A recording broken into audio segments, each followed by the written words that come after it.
Hello everyone, welcome to my channel. আজকে আমি এসেছি BTA test paper 2024 class 12 page number 26-এর ইংলিশে যে আনসিনটি রয়েছে সেইটি নিয়ে। সিন এবং গ্রামারের উপর ভিডিও অলরেডি আপলোডেড রয়েছে, তোমরা যদি চেক না করে থাকো তাহলে অবশ্যই দেখে নিও। তাহলে চলো দেরি না করে শুরু করা যাক। আনসিনে যে প্যাসেজটি দেওয়া রয়েছে সেটি হচ্ছে অ্যাবাউট স্বামী বিবেকানন্দ।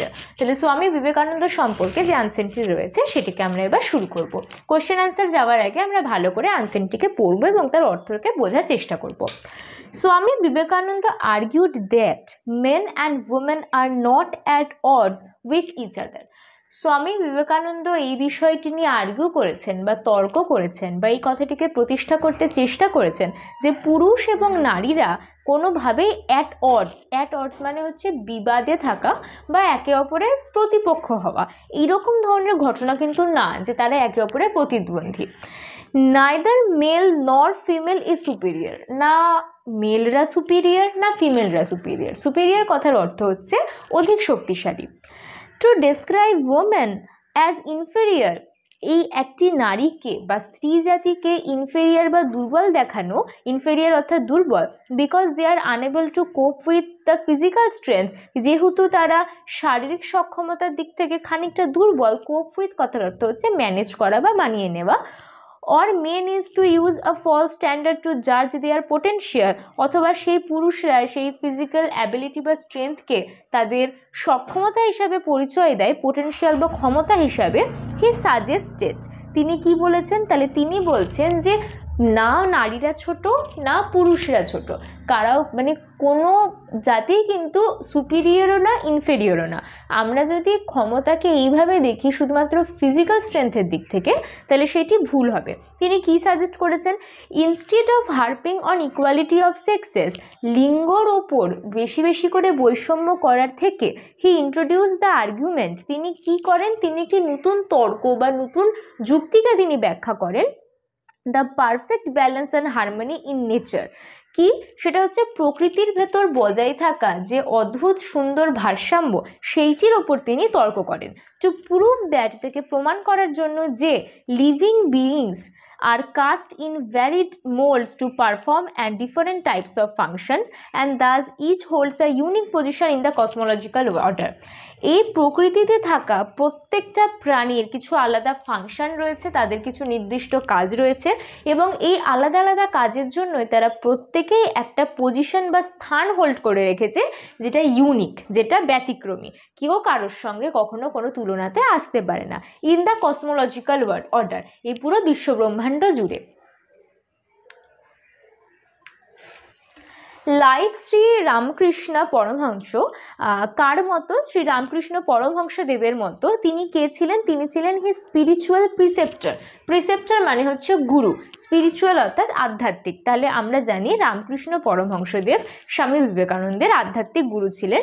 স্বামী বিবেকানন্দ তো তার মতোই স্বামী বিবেকানন্দও কি করেছিলেন, regarded all women as manifestation of the universal mother. তিনি কি করেছিলেন, তিনি সমস্ত নারী জাতিকে কি হিসাবে ম্যানিফেস্ট করেছিলেন বা ইমপ্লিমেন্ট করেছিলেন সোসাইটিতে বা তার থট প্রসেসে, অ্যাজ দ্য ইউনিভার্সাল মাদার, সার্বজনীন মাতা। A women not only undergoes the ordeal of maternity, একটি মহিলা বা একজন নারী শুধুমাত্র মাতৃত্বের যে কষ্ট বা মাতৃত্বের যে যাত্রা বা তার যে জার্নি শুধুমাত্র তার মধ্যে দিয়ে যায় না, but also faces daunting problems in nurturing her children, কিন্তু সে আর তার সঙ্গে সঙ্গে কোন সমস্যার মধ্যে দিয়ে যায়, কিছু ডন্টিং প্রবলেমস, কিছু আনঅ্যাভয়েডেবল সিচুয়েশন, যে সমস্ত সিচুয়েশনগুলোকে অ্যাভয়েড করা যায় না সেই সমস্ত পরিস্থিতির মধ্যে দিয়েও যায়। কোন পারপাসে, তার শিশুদেরকে নার্চার করার উদ্দেশ্যে অর্থাৎ লালন পালন করার উদ্দেশ্যে। As the epitome of love, service and sacrifice, এবার the mother commands respect in society, তাহলে একজন মা সোসাইটিতে বা সমাজে যে তার সম্মানটা সেটাকে অর্জন করে কিভাবে, কি হিসেবে, এপিটোম অফ লাভ। এপিটোম কথার অর্থ হচ্ছে কোনো কিছুর মূর্তি, কোনো কিছুর আলটিমেট সিম্বল। তাহলে ভালোবাসা, সার্ভিস অর্থাৎ সেবা এবং স্যাক্রিফাইস এবং ত্যাগ, তাহলে ভালোবাসা, সেবা এবং ত্যাগের যে আলটিমেট এপিটম বা মূর্তি হিসাবে তারা সমাজে যে সম্মানটা অর্জন করে সেটার তারা দাবিদার। In India the mother is the centre of the family. ভারতবর্ষে একটি পরিবারের সেন্টার বা কেন্দ্র কে হয়? তার মা, সেই পরিবারের মা। আবার হাইয়েস্ট আইডিয়াল, আমাদের সব থেকে হাইয়েস্ট বা সব থেকে উঁচু স্তরে থাকা, যাকে আমরা ফলো করি, যাকে আমরা আদর্শ মনে করি, তিনি হচ্ছেন আমাদের মা। সেট স্বামী বিবেকানন্দ। স্বামী বিবেকানন্দ সেটি বলে। হাউএভার হি রিগ্রেটেড দ্যাট, যদিও তিনি এটি সম্পর্কে অনুশোচনা করেন যে Indian women have been trend, যে ভারতীয় মহিলাদেরকে ট্রেন করা হয়, উড হ্যাভ বিন ট্রেন্ড মানে তাদেরকে ট্রেনিং করা হয়, তারা ট্রেন করে না, তাদেরকে ট্রেনিং করা হয় কিসে? ইন হেল্পলেসনেস, অসহায়তা, সার্ভাইল ডিপেন্ডেন্স অন আদার্স, ভীষণ রকমভাবে পরনির্ভরশীলতা, and so they were good only to weep their eyes out as the slightest approach of mishap or danger. তো সামান্য খানিকটাও যদি মিসহ্যাপ, কোনো গণ্ডগোল বা ডেঞ্জার বা কোনো বিপদ আসে, তো তারা ভীষণ রকমভাবে কান্নাকাটি করতে পারেন, চোখ মুছতে পারেন, এইভাবে তাদেরকে ট্রেন করা হয়।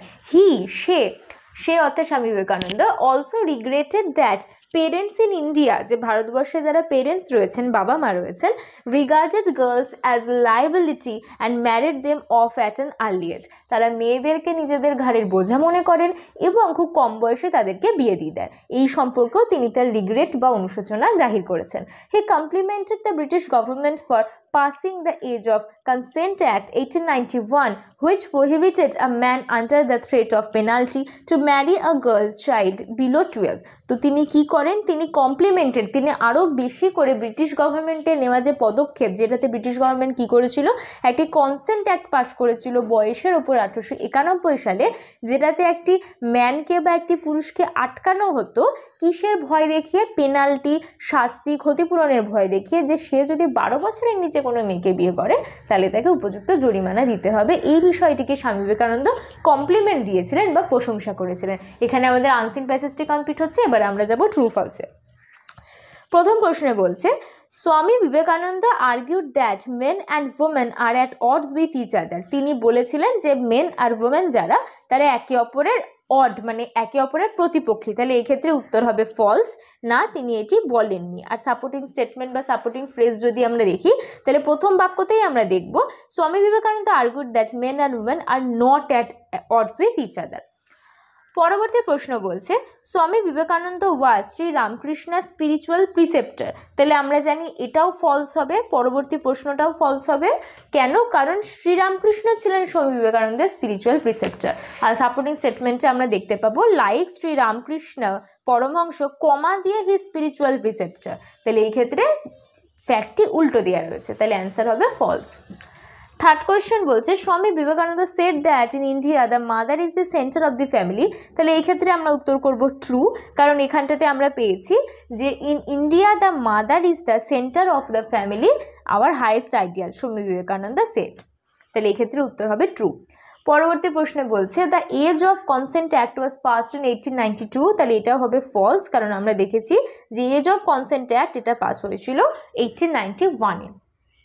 পরবর্তীতে আমরা আসবো প্রশ্ন উত্তরে। প্রথম প্রশ্নে বলছে what according to Vivekananda should one do instead of harping on equality of sexes. লিঙ্গর ওপর বৈষম্য করে বেশি মাথা ব্যথা না করে একজনের তার পরিবর্তে কি করা উচিত? According to Vivekananda, one should argue on the perfect balance and harmony in nature to prove the equality. পরবর্তী প্রশ্নতে বলছে how did Vivekananda explore the concept of the universal mother? Universal মাদারের কনসেপ্টকে বিবেকানন্দ কি করে এক্সপ্লোর করেছিলেন? তাহলে এই ক্ষেত্রে উত্তর হবে Vivekananda regarded all women as manifestation of the universal mother by explaining the situation of a mother undergoing the ordeal as well as the daunting problems in nurturing her children. তারপরের প্রশ্ন বলছে What did Vivekananda regret about women? Vivekananda women সম্পর্কে কি বিষয় regret করেছিলেন? তাহলে এই ক্ষেত্রে উত্তর হবে He regretted that Indian women have been trained in helplessness, servile dependence on others, and so they were good only to weep their eyes out at the slightest approach of a mishap or danger. এখানটাতে আমাদের unseen প্যাসেজের question answer complete হচ্ছে। আশা করি ভিডিওটি তোমাদের ভালো লেগেছে। ভিডিওটি যদি ভালো লেগে থাকে বন্ধুদের মধ্যে বেশি বেশি করে শেয়ার করো। চ্যানেলটিকে যদি সাবস্ক্রাইব না করে থাকো তাহলে অবশ্যই সাবস্ক্রাইব করে দিও। Thank you for watching. দেখা হচ্ছে আবার পরের ভিডিওতে।